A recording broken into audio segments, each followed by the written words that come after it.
হ্যাঁ দেখো, এই গরমে তোমরা এই খাবারটা যদি না খাও তাহলে বলো মিস করে গেলে লাই। তো এটা কি খাবার তোমরা তো সবাই বুঝেই গেছো না। এটা এখন আবার সব দোকানে দোকানে বড় বড় রেস্টুরেন্টে দিচ্ছে। হ্যাঁ দেখো, যেন পুরী ঘুরতে গেলাম সেখানে আমার নামটা পাখালা বটে। হ্যাঁ, তা আমি দত্তবাবুকে বললাম খাওয়াবে, এই ঘরে করে খাই নেবে, তাই জোগাড় আজকে আমি করতে চলে এলাম। তো কড়াই আমি বেশ খানিকটা সর্ষার তেল দিলাম। এটা সর্ষার তেল ছাড়া কিন্তু জমে নেই আর কি পাখালাটা। হ্যাঁ, পাখালাটা মানে আমাদের পান্তা ভাতটা গো। হ্যাঁ, এর মধ্যে বেশ খানিকটা আমি শুকনা লঙ্কা দিয়ে দিলাম। বেশ তুমি ঝালটি নিজের আন্দাজ মতন দিবে লাই। হ্যাঁ, দিয়ে এরপর জিরাটি দিয়ে দিলাম। দিয়ে এরপর সুন্দর করে একটু ভাজা ভাজা করে নিলাম। এবার তুমি যদি পান্তা ভাতটির সাথে আলু ভাতাটি না খাও তাহলে কী করে হবে। সেই জন্য আমি দুটো বড় বড় সাইজের আলুকে নিয়ে ভালো করে থাসিয়ে নিলাম। হ্যাঁ, থাসিয়ে নিয়ে এবার জিরা আর ওই যে শুকনো লঙ্কাটা ভাজিয়ে রেখেছিলাম না, সেইটি এবার দিয়ে দিলাম। এবার আন্দাজ মতন নুনটি দিয়ে দিলাম। হ্যাঁ, দিয়ে এবার একটু ভালো করে মাখিয়ে নিবো। এবার তার সঙ্গে একটু পেঁয়াজ কুচি। তোমরা এখানে পেঁয়াজ ভাজাও দিতে পারো, কিন্তু পান্তা ভাতের ক্ষেত্রে যদি তোমরা পেঁয়াজ কুচি দাও তাহলে কিন্তু একবার মানে বলবো যে একবারে দারুণ হয়ে যাবে ব্যাপারটা। এবার দেখো, এই মাখামাখির ব্যাপারটা হাত ছাড়া কিন্তু জমবে না। ওই চামচে করে বাপু হয় না, ওটা স্টাইলই বটে আর কি। হ্যাঁ, সেই জন্য জুত করে পান্তা ভাতটি যখন খাবো তখন জুত জুত করে কাড়ি আর কি। এরপরে আমি নিয়ে নিলাম একটু ছাতু মাখা। ছাতু সোনা লিবো না এটা, হ্যাঁ এবার ছাতু নিয়ে নিলাম নিজের আন্দাজ মতন নিবে। তার সঙ্গে নিয়ে নিলাম আন্দাজ মতন নুন আর পেঁয়াজ কুচি আর জিরা লঙ্কাটা। হ্যাঁ, এর সঙ্গে দিয়ে দিলাম একটু, তোমরা এখানে কাগজি লেবুর রস দিতে পারো। হ্যাঁ, কিন্তু আমি দিয়ে দিলাম একটু আচারটা আমার দারুণ হয়েছে আর কি। দিয়ে এরপর এটিকে আবার সুন্দর করে মাখিয়ে নিব। তো তোমরা পান্তা ভাতকে কী দিয়ে খাইতে ভালোবাসো, হ্যাঁ সেটা কিন্তু আমাকে কমেন্ট বক্সে জানাবে লাই। হ্যাঁ, তো এর সঙ্গে এরপর নিয়ে নিয়েছি দুটা বেশ ধামসা ধামসা চপ আর কি। তোমরা এখানে চপ খেতে ভালোবাসো, তোমরা কে কী দিয়ে খাও গো আমাকে একটু কমেন্ট করে জানাবে লাই। দিয়ে এরপর ওইটিকে চপটিকে ভালো করে আমি চকুটি নিলাম।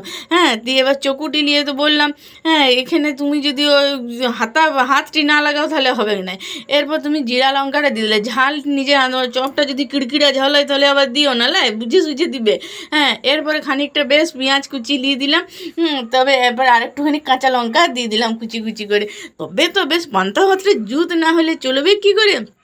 এখন দেখবে সব রেস্টুরেন্টগুলো পান্তা ভাতের থালি করছে গো। এ বাবা, পান্তা ভাত খেতে আবার রেস্টুরেন্টে যাবে? দত্তবাবুকে বলছি, ওই হ্যাঁ পান্তা ভাত খেতে রেস্টুরেন্টে যাবো, ঘরে করে খাইলাম। হ্যাঁ, আমিও সেই জন্য জোগাড় মোগাড় নিয়ে চলে আইছি আর কি। হ্যাঁ, তো বাপরে তারপর যা গরম গো, এই গরমের জন্য কিন্তু দারুণ খাবার এটা লাই। এরপরে আমি নিয়ে নেবো মাছ ছানা। হ্যাঁ, তো মাছ আমি এখানে পেটি মাছ নিয়েছি 3-4টা। হ্যাঁ, একটা খান্নি মাছ নেবে। মাছটা কিন্তু একটু সুন্দর করে বাজবে, তার মধ্যে বেশি ছোটো ছিলে আর তোমার সাথে খায় তাহলে একটুখানি ভালো করে বাজবে, নইলে কটা মাটা লেগে গেলে বিপদ কাণ্ড হয়ে যাবে। হ্যাঁ, এবার আন্দাজ মতন আবার তুমি এখানে নুনটি দিয়ে দিলে। এবার আন্দাজ মতন তুমি পেঁয়াজ কুচিটি দিয়ে দিলে। সব কিছু দিয়ে কাঁচা পেঁয়াজটি যদি তুমি পান্তা ভাতের ক্ষেত্রে দাও না তাহলে বেশি ভালো হয়। হ্যাঁ, এবার জিরা লঙ্কাটা দিয়ে দিলাম, বললাম তো ঝালটি নিজের আন্দাজ মতন লিবে আর কি। এরপর এবারে তুমি এই মাছ কুটাটি সুন্দর লিবে। তোমরা এই মাছ কুটাটাকে কে কী বলো আমাকে একটু জানাবে লাই। চপসানা, মাছ কুটা, এগুলো তোমরা কে কী বলো আমাকে জানাবে। হ্যাঁ, আমি যে নামগুলি বলি সেই নামগুলি তোমাদেরকে বলছি, বা তোমরা বলবে তবে তো আমি জানতে পারবো যে হ্যাঁ কী রকম কী হয়। আর যদি তোমাদের এগুলি ভালো লাগে তাহলে কী করবে, একটা লাইক করবে আর একটি কমেন্ট করবে, বললাম তো কমেন্ট করে জানাবে। আর পাশে যে সাবস্ক্রাইব বোতামটা সেটা টিপে দিয়ে বেল ঘন্টাটা ডং ডং করে বাজাই দিবে, তাহলে আমি যেগুলি দিব সেগুলি তো তোমরা পাই যাবে দিয়ে এরপরে যে ওই যে পাখালা আমাদের পান্তা ভাতটি, পান্তা ভাত কী করে করতে হয় তোমরা সবাই জানো, তাই আমি দেখাই না। হ্যাঁ, কিন্তু পান্তা ভাতের মধ্যে একটু জলটা লিবে, তবে খাইতে ভালো লাগবে।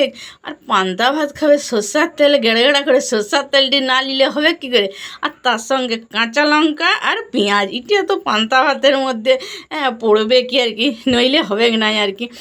তার সঙ্গে একটু আন্দাজ মতো নুনটা নিবে, তুমি যেমন নুনটি পছন্দ করো সেরকম নুনটি নিবে হ্যাঁ, এরপরে আমি তো আরেকটিখানি নিয়ে বেশ জুতজাত করে বইবো আর কি খাইতে। এবার একটি চপও নিয়েছি। দাঁড়া থামো, চপটা আগে নিলে হবে কি, আমরা বাঁকুড়াবাসী, ইটালা হলে হবে কি করে পান্তা ভাতের মধ্যে মুড়িটি এক খাবো, মুড়ি নিব, তার সঙ্গে একটুখানি চেনাচুর নিব। বাবারে যা জমেছে গো খাবারটি আমার। তো এরপরে হ্যাঁ দেখো, এরপর পান্তা ভাতে যদি তুমি একটু মুড়িটি না খাও, মুড়ি মাখিয়ে যদি না খাও তাহলে তুমি বাঁকুড়াবাসী হইলে কী করে হ্যাঁ, পান্তা ভাতে মুড়িতে খাবে। হ্যাঁ দেখো, আবার অনেক সময় রাত্রিবেলাতেও আমরা বাঁকুড়াবাসীরা মুড়ি খাই গো রাত্রিবেলা ভাতের সাথে নিয়ে। হ্যাঁ, দিয়ে এরপর হ্যাঁ দেখো এরপরে চপটি দিয়ে এবার দেখো আমার খাবারটি কেমন দেখতে লাগছে, ভালো লাগছে লাই? আর দেখেই মনে হচ্ছে না যে বেশ এক খাবল খাইলে ভাতে হতো। হ্যাঁ, এর সঙ্গে আমি আরেকটু করে ঝাল ঝাল আচার নিয়ে নিয়েছি। তো এরপর আমি এগুলি টপ টপ টপ টপ করে খাইলি। আর তোমরা ঝটপট ঝটপট করে আমাকে সাবস্ক্রাইবটা করে নাও, তাহলে আমি তোমাদের ঘরের একজন হয়ে যাব।